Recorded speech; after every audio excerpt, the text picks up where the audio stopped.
All right, good morning, or whatever time of day it is for you. Okay,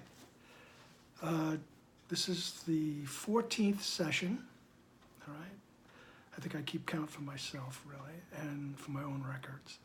And by the way, it's the first lesson in the new year of 2019, all right? And that's basically just for my interest also, I guess. Alrighty then, and I was going to move on to this next section in chapter 2 called The Function of the Miracle Worker.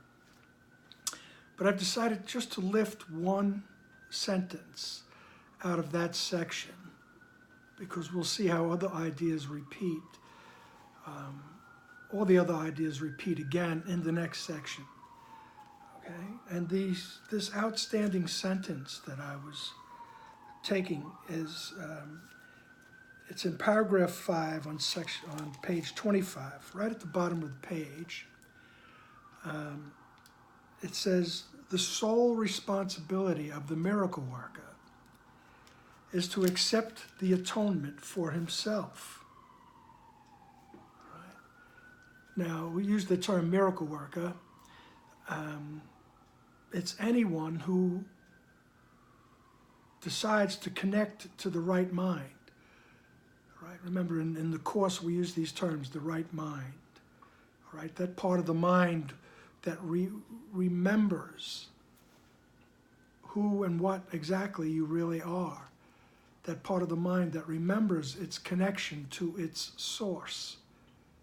Right? And once again, in the Course in Miracles, which came through Helen Schucman, so we use the filters that Helen Schucman had. She, once again, she loved the King James Bible. Right? She really wasn't enamored with Christianity or anything. She just loved the King James Bible. Right? And her nanny, I believe it was, used to bring her to religious services in a Baptist church. Right? So she just loved that sort of atmosphere. Right? She was also a great lover of Shakespeare. She was a very logical person, right? And she was a clinical psychologist. Right? So all of these things influenced her way of thinking, and hence it shaped the information that was coming through. Right? She touched her right mind, got in touch with that space, or that spaciousness, all right? That spiritual teachers and spiritual leaders and artists and creative people have touched throughout generations, throughout the millennia, all right? She touched that space, and it came this way, in these words. And it uses the words of the familiar words of Christianity. So we'll use terms like God and Jesus and Holy Spirit, right? And that's just the way it is with the Course in Miracles. Right? And if it speaks to you, that's wonderful. Right? And if you have issues with it, then you can also go back to your mind and see if you can find out why you have issues with it. All right? And just ask yourself how to see it correctly. Your higher self, that is. Okay? We don't want to ask the physical self about anything, really. All right? So he's saying that the miracle worker, which is a person who has desire to be helpful, has an impulse to help when they just see situations that are crying out for love. All right? The miracle worker has that impulse. And the miracle worker wants to be in the correct frame of mind in order to be of assistance, so to speak. All right? In order to be the carrier, the channeler of love, the remedy. All right? Be the channeler of the remedy, so to speak. All right? And he says the sole responsibility of a person like that is to accept the atonement for yourself. All right? And once again, the atonement is one of those words that come through in Helen's vocabulary, in Helen's ideas, all right? Through her filters. The atonement is the correction of error, the specific error that says we are separated from our source. We are separated from all that is. We're separated from God, right? The term we use in the Course. We are separated from God. We are outside the kingdom of heaven. All right? That's the mistake. And the atonement is the correction of that mistake. All right? And since we are so adamant in believing and proving that we are separated, we have to constantly go back to that right-mindedness, the place in the mind where the atonement principle resides, and to be reminded. And little by little, we come back. We come back to the right mind. We come back to the atonement, so to speak. We come back to the idea, the remembrance that we are that. We are connected with our source. There is no place where the Father begins, or where the Son begins and the Father ends, is how it goes. There is no place where all of a sudden God ends and we begin. There is the oneness. There is the oneness. And because we have to use words, we're in this condition where, words have to symbolize the experience. And so we use the words until we can have the experience, all right? And that's okay, all right? Because we're here, all right? Get used to it, as they say, all right? So the sole responsibility of the miracle worker is to accept the atonement for himself or herself. And that's because you can't properly bring the idea of innocence with you unless you have it yourself, all right? And that's it. You have to have at some point touched the idea that, oh, that's right, I am not disconnected from my source. I accept that, and I realize it. And with that comes this joy and this compassion that will move us throughout the world, throughout this experience, this human physical experience, bringing that with us. And that idea that you have never left your source, it's like comforting a young child who's lost in the department store. It's like, okay, I know where your mommy is. All right, I know where your dad is. Just wait a second, here they come. It's comforting that person who thinks they lack love. They're all alone. Right? Jesus says that in this world, we're walking this earth uncertain, lonely, and in constant fear. And if you take an inventory of yourself at any point during the day, you could be experiencing one of those thoughts, if not all three. All right? And it doesn't make you bad, and it doesn't make it true. All right? The idea is to ask your higher self, and in the Course in Miracles, we use the words, the Holy Spirit, the memory of who you are, and Jesus, the manifestation of that memory. We ask those symbols to help us. We use Jesus as a guide, a big brother. Right? It's so comforting to have Jesus as a big brother. Right? Even though somewhere on the back burner, as we said last time, in the back of my mind, I realized that there is no other, all right? But for the time being. You know, Dr. Wapnick used to say, as long as you see somebody in the mirror in the morning, you know, it's good to use Jesus as a guide, right? So it's okay, you know. And I think it's comforting. And I think Helen Schuckman, well, as a matter of fact, if you were to purchase or read or somehow get a hold of the book called Absence from Felicity, right? It's the story of Helen Schuckman and Bill Thetford and their, you know, decision to work together to find a better way to communicate, and the birth of the Course in Miracles. You will see in that book that Helen had even though she claimed to be an atheist and claimed to not believe in reincarnation, things like that, she had this abiding feeling that she knew Jesus.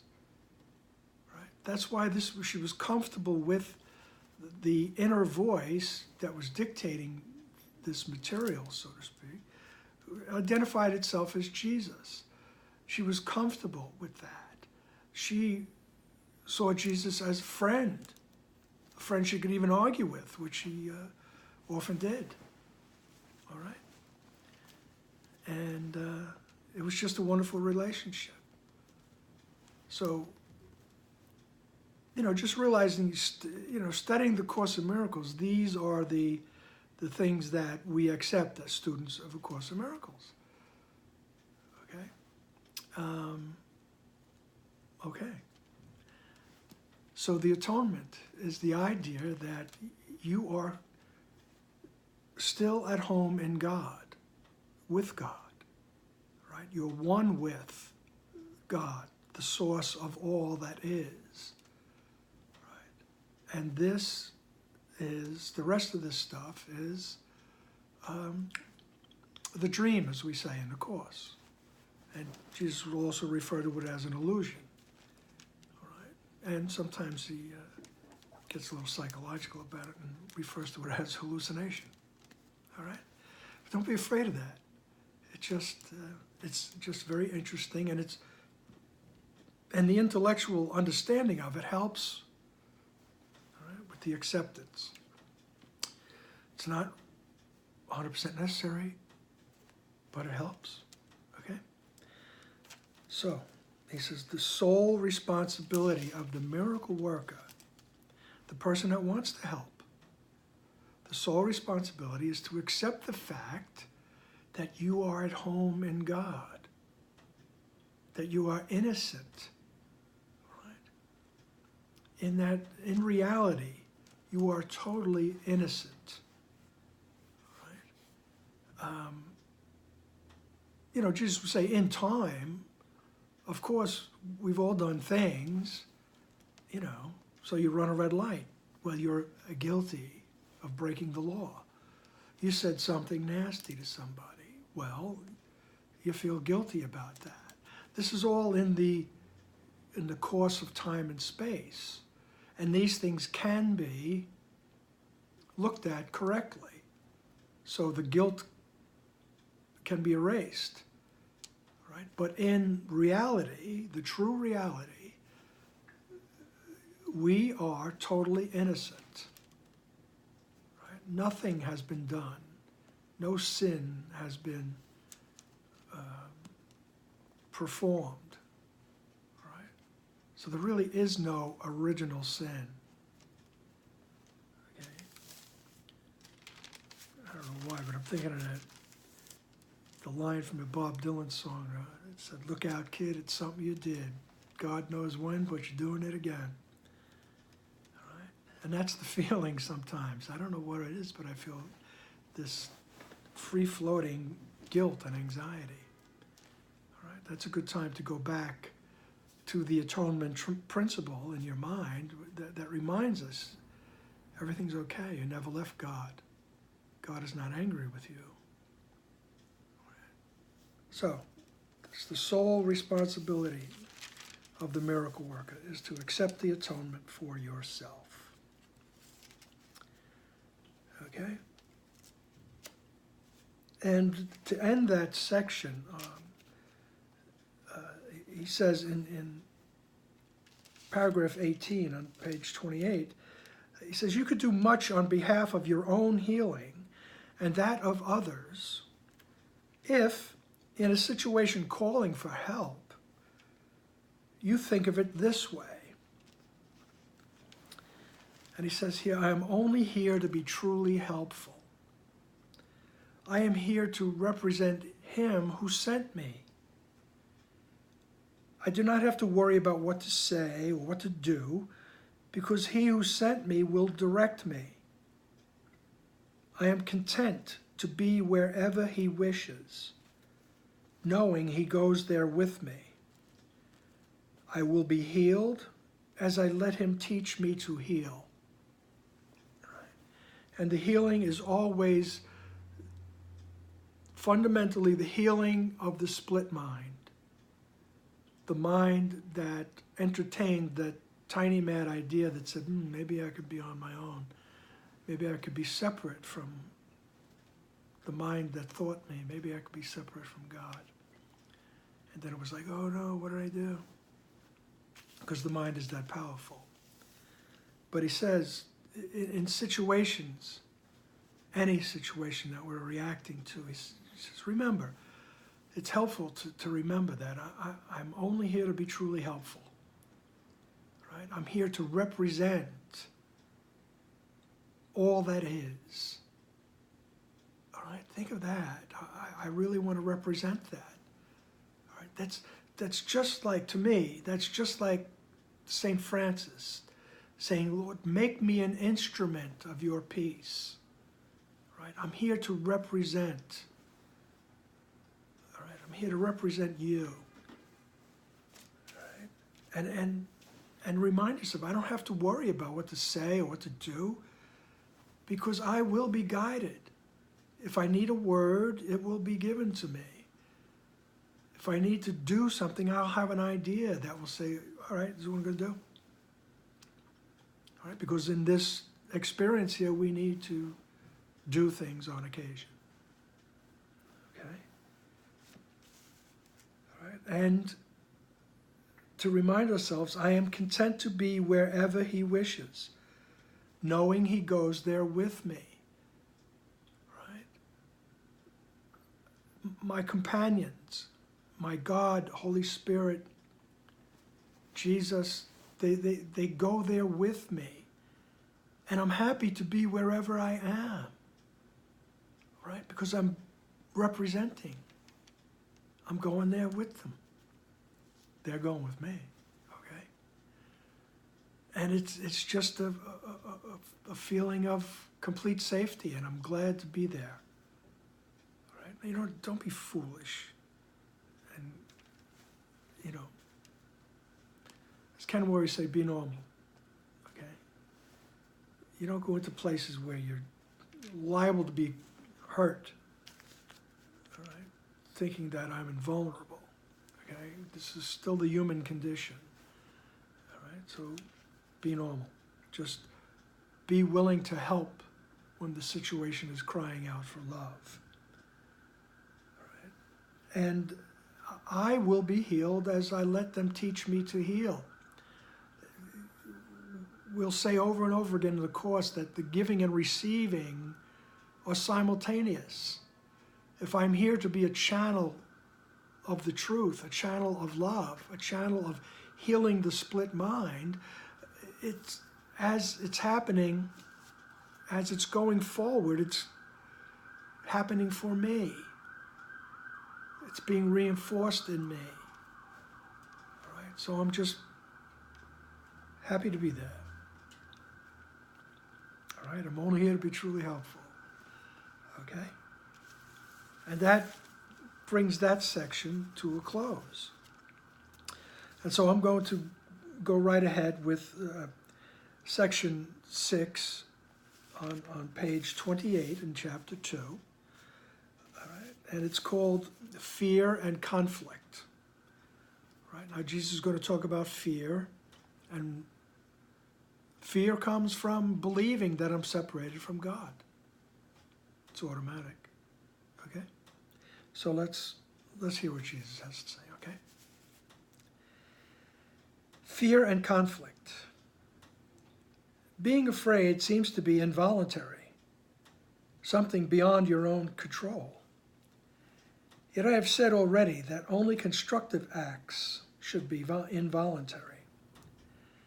My control could take over everything that does not matter, while my guidance can direct everything that does, if you so choose.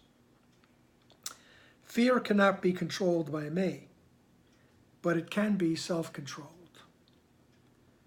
Fear prevents me from giving you my control. The presence of fear shows that you have raised body thoughts to the level of the mind. This removes them from my control and makes you feel personally responsible for them. This is an obvious confusion of the levels. All right. So it says being afraid seems to be involuntary. All right. But he's reminding him it's really not. All right. Because it's a result of that very quick thought that says, oh, I'm separated. I'm separated from all that is. Whatever word you want to use, okay? I'm separated from all that is. I'm separated from God. I'm separated from my source. All right? I've divorced myself from the Buddha mind, from Buddha consciousness. All right? Somehow I've lost the Christ consciousness. All right? I've lost the spaciousness. I've, somehow lost the present moment. Right? Any way you want to describe it. The result is fear. Right? And it seems to be involuntary. Right? Something beyond your own control. This way we can say it's not my fault. I didn't do it. And it's very, very sticky prison that says I'm an innocent victim. All right? Let's just leave it at that. So he says, yet I have said already that only constructive acts should be involuntary. In other words, the extension of love should be involuntary. It just happens. That's the only thing that goes on. He says, my control could take over everything that does not matter, while my guidance can direct everything that does, if you so choose.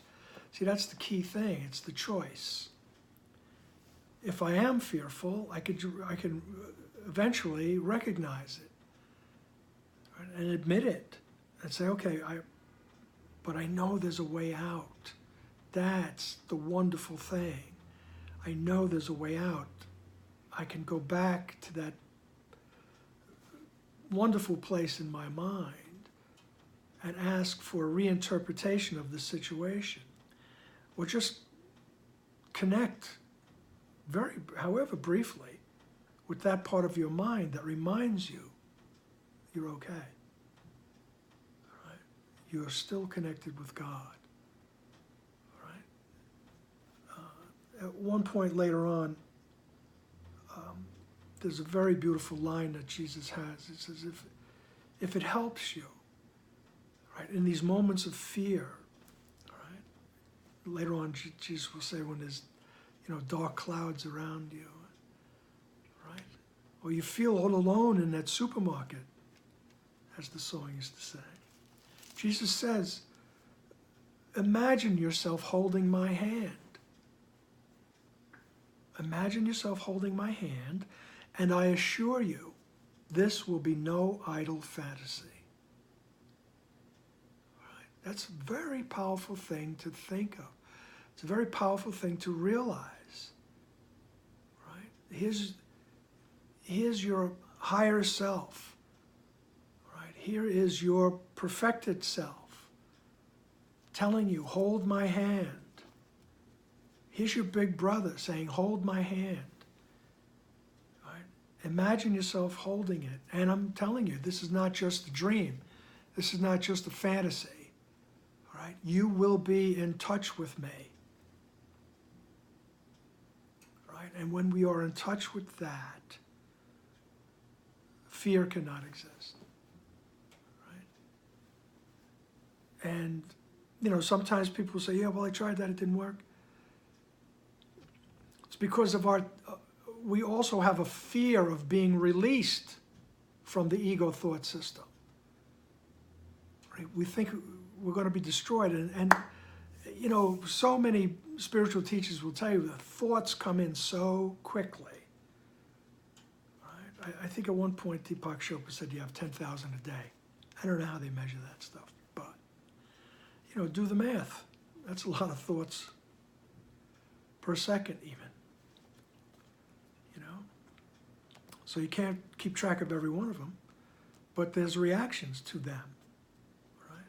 So we connect with Jesus, and then, seconds later, we're still in that heart-pounding fear, that anxiety attack. Right? So my suggestion always is to just, once you realize you're back in the fear, connect once again, whatever it takes. If it takes a conscious breath, imagining yourself in some situation with Jesus or your higher self or someone that you love, or, whatever it takes, and sit there, all right? And then, so if it happens again, you go back again, all right? There is a fear of release, all right? That's one thing we skipped over in the preceding section that I didn't read. Sorry. And the fear of release is that thing that's drummed into our whole psyche that if you go to your mind, God is waiting there to destroy you. All right? That's why Adam and Eve had to run out of the Garden of Eden. And there was an angel with a flaming spear standing at the gates of Eden. Burning Spear. It was also a reggae singer named Burning Spear, I believe. I love that name. All right, but there was a burning spear. Don't come back. Don't come back. You're going to be destroyed. All right, don't look. We said that in previous sessions. Don't look. You're going to turn to stone. Don't look. You're going to turn to a pillar of salt. Don't look. You're going to lose the love of your life forever if you turn around and look. All right? All these things in mythology that tell us don't look. And because there's that thought that's drummed into us that God is angry. God is angry. All right? But it's just not true. I always thought that it was the greatest thing you could tell children about spirituality. Is the greatest foundational step for them is to remember God is never angry. That's all. God is never angry. And then you can build on a spiritual life after that as you grow. Just don't be afraid. And that's one of the things that Ken would say. People would bring up to him in some of the classes that we would go to in Roscoe. He would in the Catskills, and they would say, "Well, what about this one? What about that one? They're teaching a Course in Miracles. They're bringing it out, and they're doing it wrong, and this and that." And he would just say, "What does it matter?" He says, as long as the message is that God is not angry, God is not to be feared, he said, everything's okay. Don't be afraid of God, as long as they're telling people that. All right? And that was a wonderful lesson for me, because there is that fear of release. That's why we'll go to Jesus, hold his hand, and then all of a sudden we're back.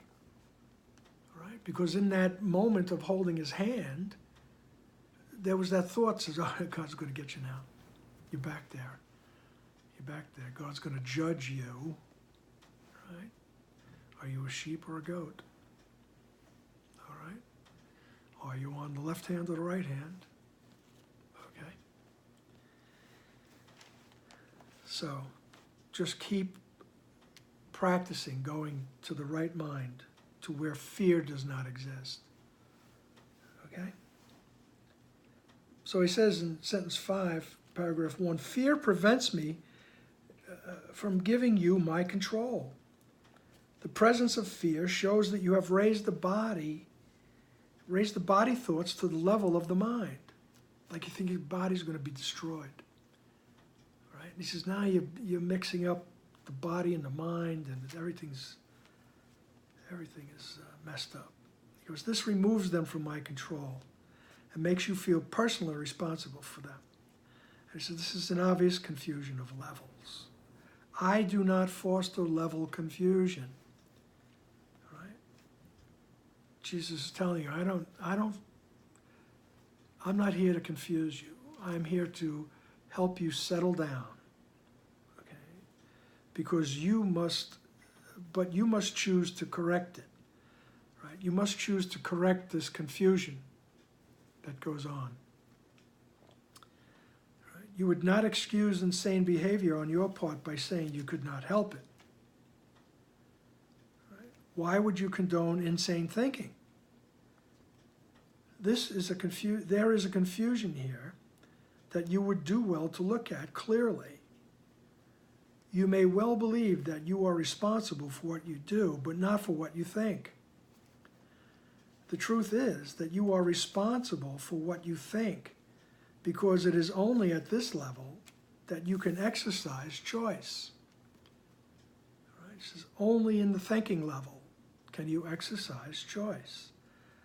Because what you do comes from what you think. Right? What you do comes from what you think. You cannot separate yourself from the truth by giving autonomy to behavior. Right? In other words, you can't separate from the truth of who you are by saying, I exist, I can't help it, it's not my fault, I didn't do it. Right? I can't help it. Right? This is controlled, he says, you cannot separate yourself from the truth by giving autonomy to behavior. This is controlled by me automatically as soon as you place what you think under my guidance. Whenever you are afraid, it is a sure sign that you have allowed your mind to miscreate and have not allowed me to guide it. So, in other words, whenever you're afraid, you've wandered into the ego thought system. You have believed the idea that you're separated from your source. And that's allowing the mind to miscreate. Now the mind miscreates. The mind is still powerful, but it miscreates. It just makes the wrong stuff. It's not extending love. It's not creating in that way. Creation is the extension of love. Miscreating is everything that we see in our physical existence here. All right? It's all been miscreated. So when you're afraid, it's a sure sign that you have allowed your mind to miscreate, to go into that ego thought system. Right? And you have not allowed me to guide it. Right? So it's the fear. When I come back to my friend, Jesus, and I ask him to explain the situation to me, help me to see it correctly, or just sit here with me. The words don't matter, because, as it says later on in the Course, the Holy Spirit knows the prayer of your heart. The Holy Spirit knows what it is you really want. All right? Jesus knows what it is that you really want. All right? So when I'm calling out to him, he knows what I really want. I really want peace of mind. I want to experience the peace that goes beyond all understanding. And when I touch that peace, it takes the shape of whatever situation I'm in. Right? That's how we work our way back to the final idea that says, oh, I just want the peace always. Right? And there's no more fear of release. There's no more fear that some retribution is going to happen. All right? So he says, just go back and allow me to guide it. Otherwise you're going to guide your thoughts. Otherwise you're going to feel fearful. All right? So, it is pointless to believe that controlling the outcome of misthought can result in healing. When you are fearful, you have chosen wrongly. That is why you feel responsible for it. You must change your mind, not your behavior. And this is a matter of willingness. You do not need guidance except at the mind level. Correction belongs only at the level where change is possible. Change does not mean anything at the symptom level, where it cannot work. So he says it's pointless to believe that controlling the outcome of misthought can result in healing. So it's, running around trying to alter situations. Okay. Now, once again, Ken would admonish us to be normal. Right? Especially extreme situations. Say, let's take an extreme situation like addiction.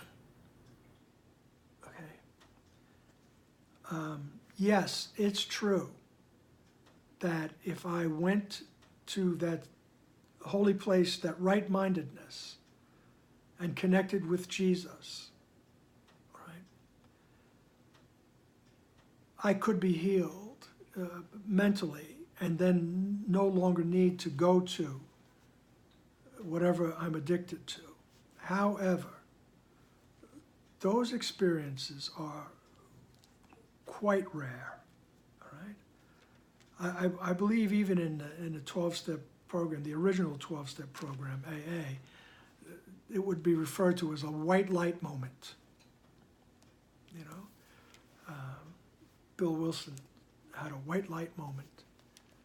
And the things that came through him were totally inspired, all right? His writings and his actions. I mean, physically he was still a bit nutty, but what was coming through him was exceptional. Right? But what I'm getting to is that it might be a good thing. Say you drink too much. It might be a good thing to stop drinking. All right? And don't think that, oh, I'm just going to, think about it, change my mind. Because as he said before, sometimes something like that has such a strong hold on us in our physical existence that it's quite difficult for the miracle just to come in, that change of perspective, just to come in and change everything. All right? So, as we say, be normal. If you need to have an operation, have an operation. If you need to take a pill, take a pill. All right? If you need to go to get counseling, get counseling. All right? And you work with Jesus. You sit there with your friend and you go through whatever it is you're going through. All right? Don't skip steps. Leave that to me. No. Don't skip steps. All right? So, he says, you do not need guidance except at the mind level. Correction belongs only at the level where change is possible. Change is possible in the mind. That's why later on in the course, or somewhere in the course, Jesus will say, seek not to change the world.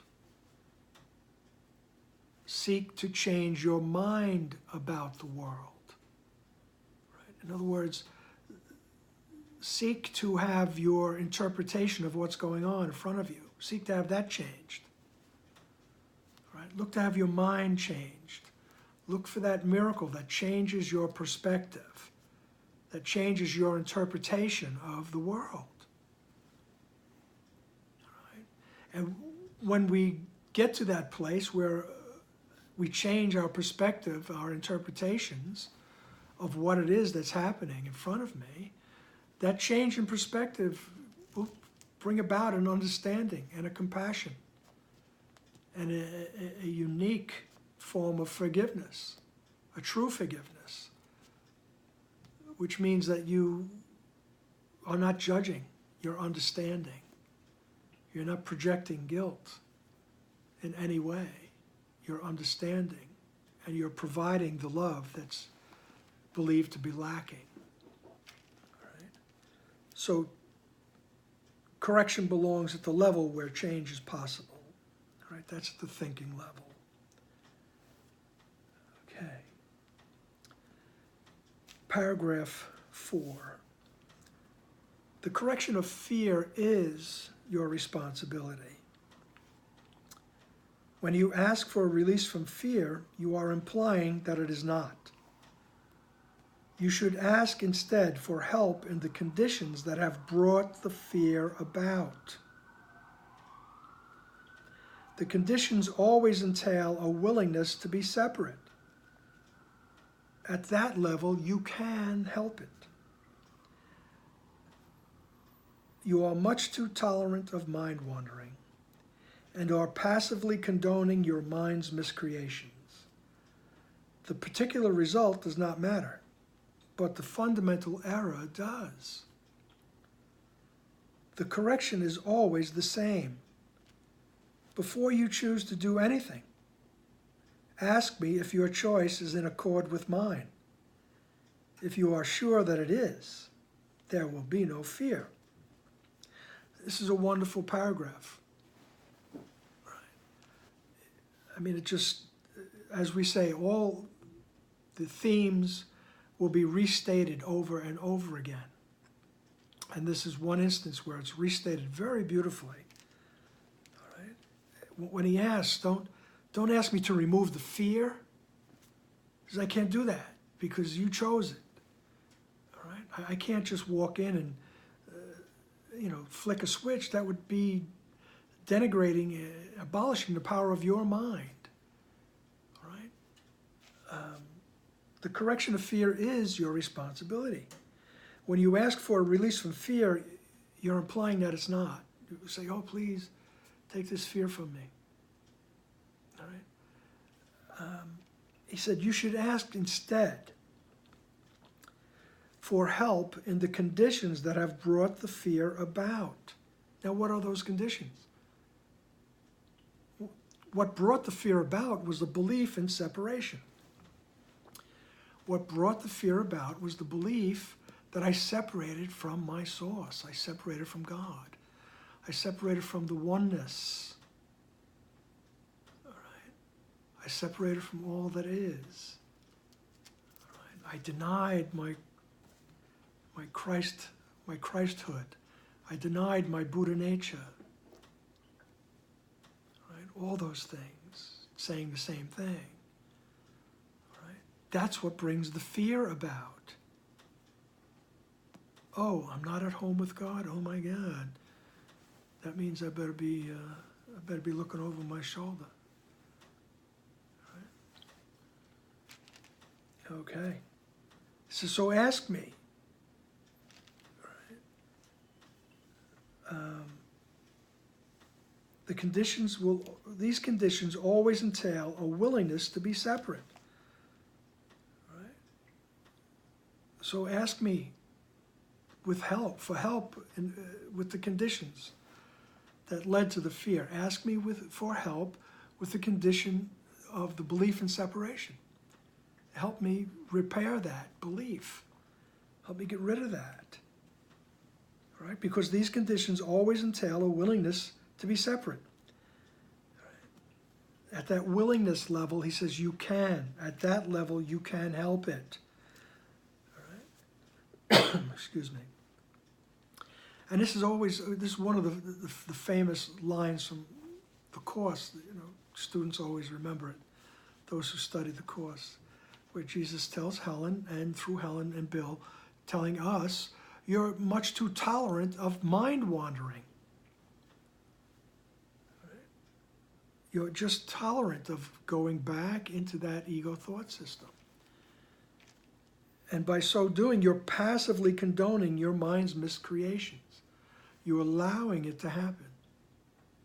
All right? You're just allowing your mind to take the detour into fear, as he says. All right? You're allowing your mind to wander. All right? And this world is set up for mind wandering. All right? God knows. And he does. All right? It's just set to distract us. The whole world, everything in the world is set up to distract us, have us wander into the ego thought system, which is the physical world here. Yes, we are all separate. And everything in that world is trying to prove that you're separate. Right? And he says you passively condone it. It's like, oh, well, it's not my fault. Here I am. I didn't ask to be born. All that silliness. All right. He says you're passively condoning your mind's miscreations. All right. And he says the particular result does not matter, but the fundamental error does. That's a repetition now. All right. That there's one problem and one solution. He says the error doesn't matter. I don't care what error you think it is. I don't care what part of the fun park you wandered into. It's the fundamental error that matters. The fundamental error is that I believe I'm separated from my source. I believe I'm outside heaven. Right? I believe I'm outside the oneness. Wandering through this scary amusement park here. Right? And he says the correction is always the same. Because before you choose to do anything, ask me if your choice is in accord with mine. The correction is always the same. You never left. You're at home in God. The correction is always the same. It's the atonement principle. That's the one solution to all our perceived problems.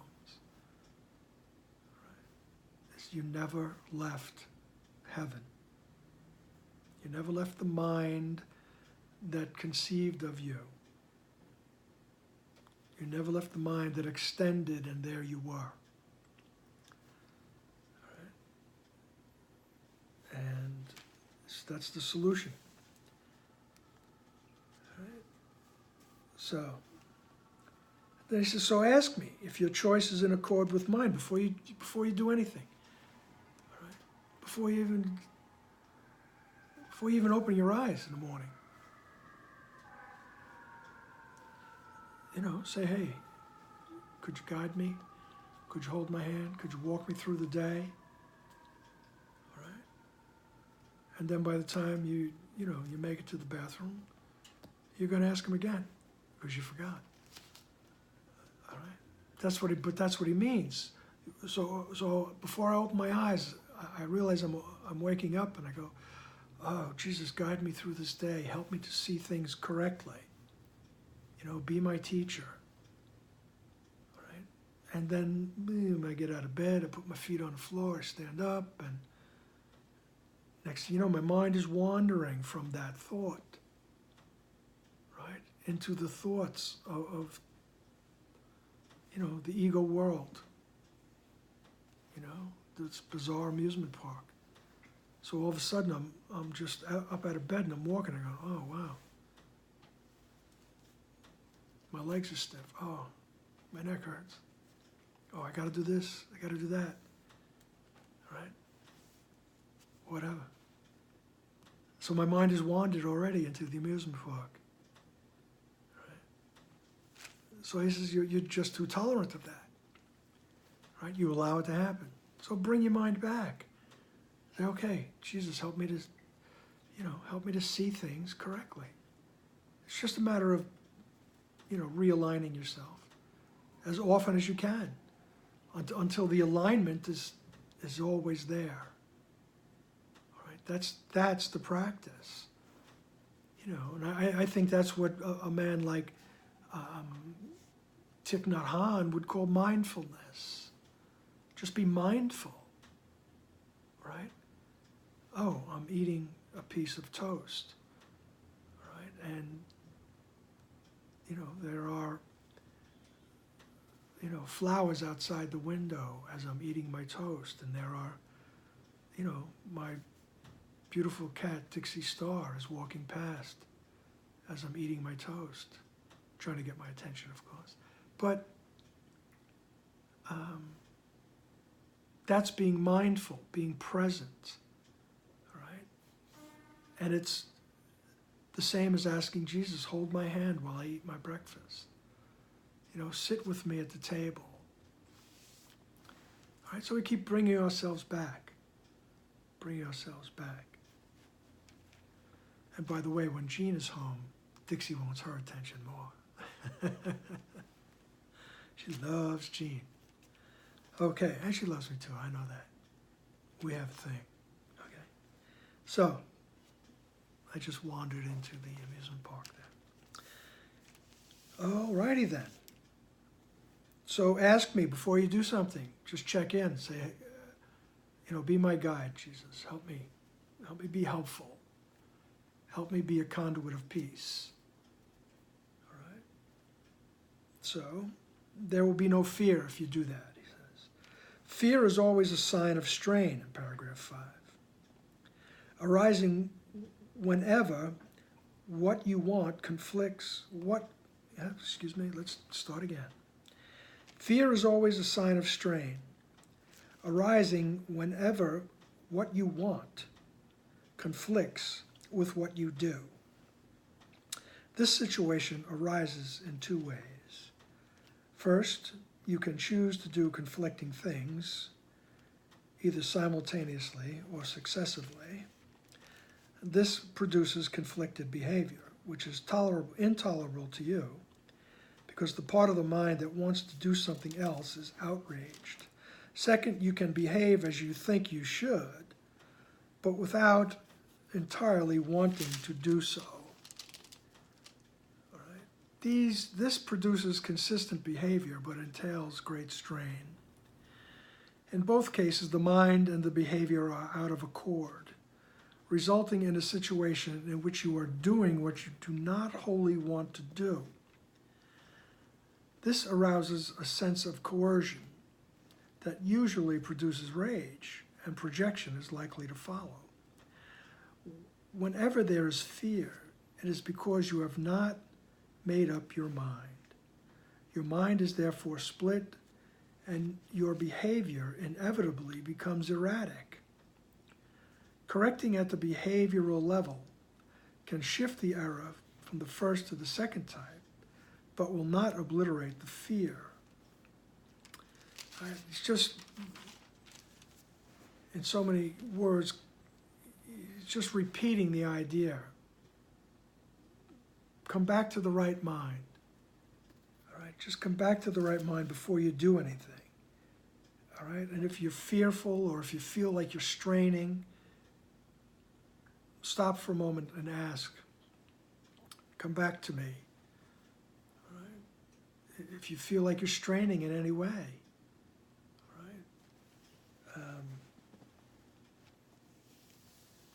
right? That's about as simply and succinctly as I could put it. All right? Because we sometimes get in situations that it feels like we're straining. I don't really want to be here. But if we go back to the mind and ask Jesus to help us see things correctly, there's the great possibility that we will be able to be there and be happy and be helpful. Right? And there's also the possibility that you'll get the great idea, well then you could just, not be there. You could leave. whatever the situation is.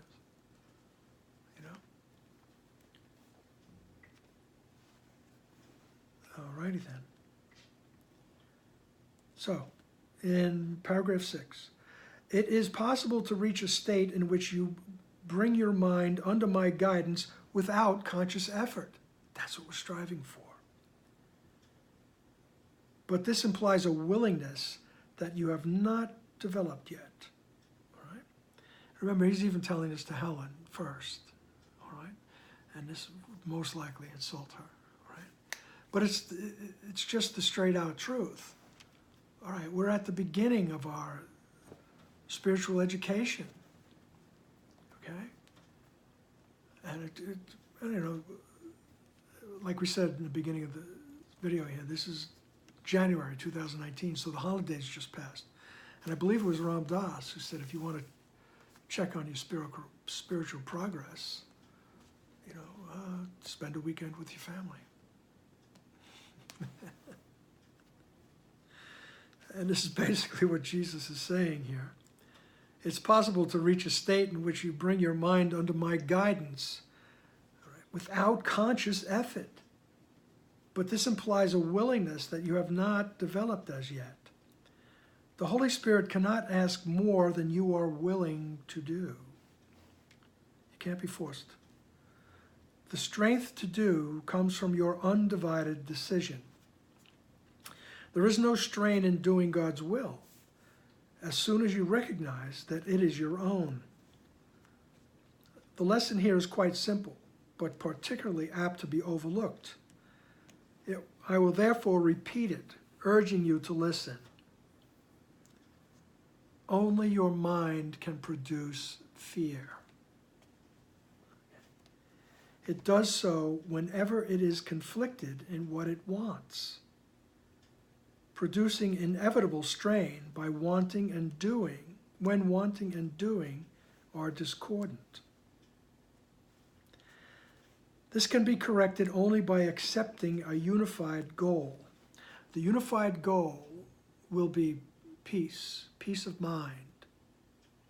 All right? Peace is that fertile garden where all kinds of beautiful things grow. All right? Compassion, kindness, and generosity, and understanding. All right? They all come from that fertile ground of peace, peace of mind.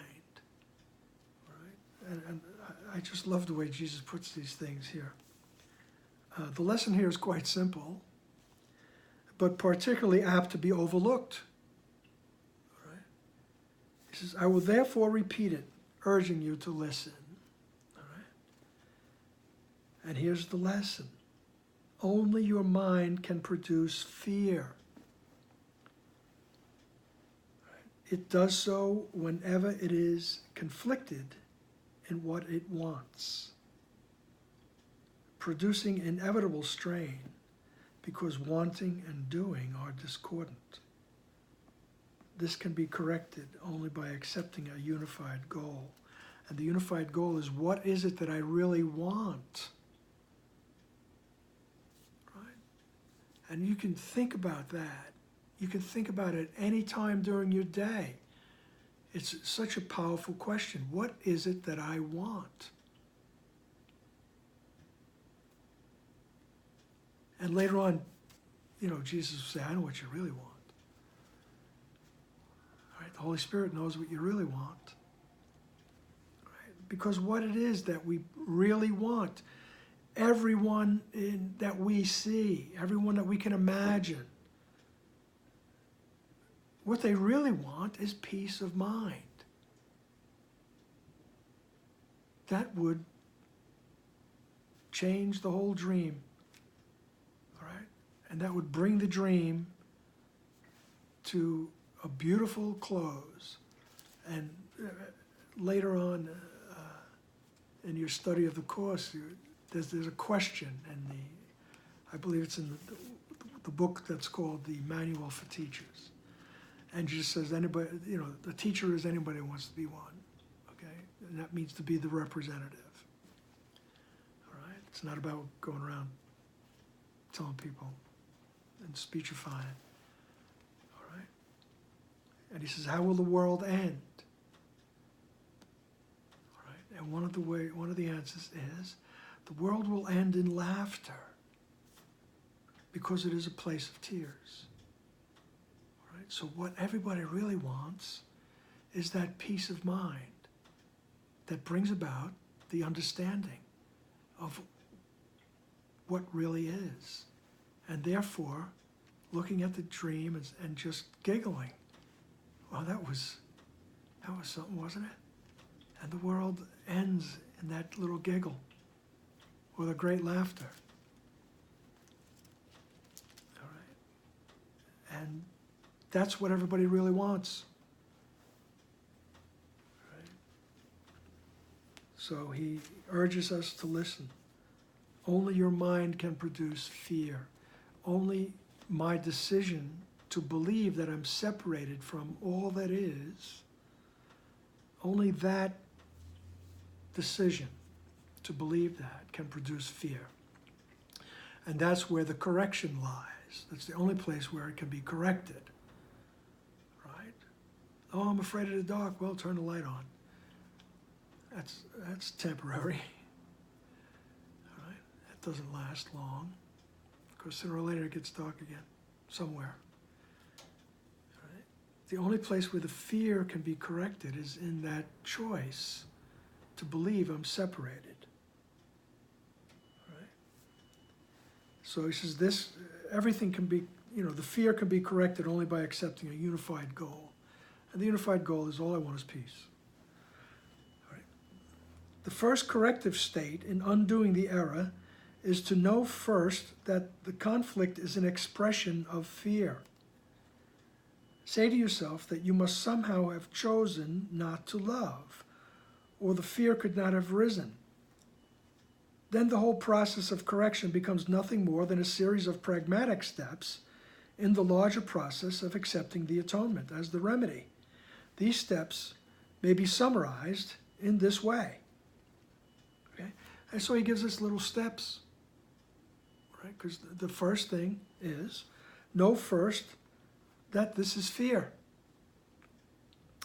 And fear arises from a lack of love. The only remedy for lack of love is perfect love. Perfect love is the atonement. All right? So it's very simple to realize, I'm in a state of fear, or even if I'm in a state of anger, the bottom line that produces that is fear. All right? Know first that this is fear. All right? And that fear arises from a lack of love. Well, where does the lack of love come from? It's my belief that I turn my back on love. And the only remedy for that is perfect love, which is the statement that says, the atonement statement that says, you never left love. You're still there. All right? You only believe you did. All right? And it never changed anything. You are at home in God. Right? So, he says it's a series of pragmatic steps. First, notice, I'm afraid. I must be listening to the wrong teacher. Go back to the right teacher. Pragmatic steps. And it covers all situations, believe me. It really does. You learn to cut to the chase here. All right. Paragraph 8, page 30. I have emphasized that the miracle, or the expression of atonement, is always a sign of respect from the worthy to the worthy. The recognition of this worth is reestablished by the atonement. It is obvious then that when you are afraid, you have placed yourself in a position where you need atonement. You have done something loveless, having chosen without love. This is precisely the situation for which the atonement was offered. The need for the remedy inspired its establishment. As long as you recognize only the need for the remedy, you will remain fearful. However, as soon as you accept the remedy, you have abolished the fear. This is how true healing occurs. Right? As soon as you have accepted the remedy, right? As soon as you have accepted the corrected thought, the thought that says you're still at home with God, you're still with your Creator, you're still all part of all that is. All right? That wonderfully powerful statement that says you are that. All right? As soon as you accept that, as soon as you accept the remedy, you have abolished fear. Fear doesn't exist in that state of mind. All right? Fear does not exist. Fear is abolished, and this is how true healing occurs. In other words, the true healing, the separate, split mind is now brought back to the one mind that says you never left your home. Everything's okay. All right? In paragraph 9, he says, everyone experiences fear,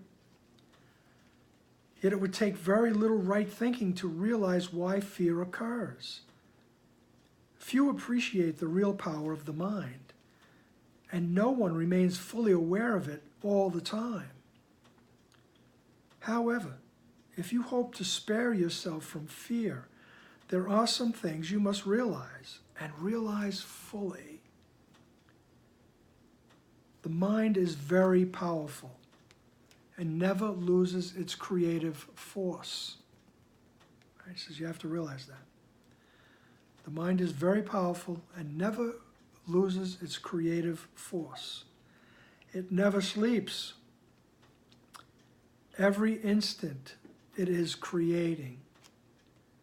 It is hard to recognize.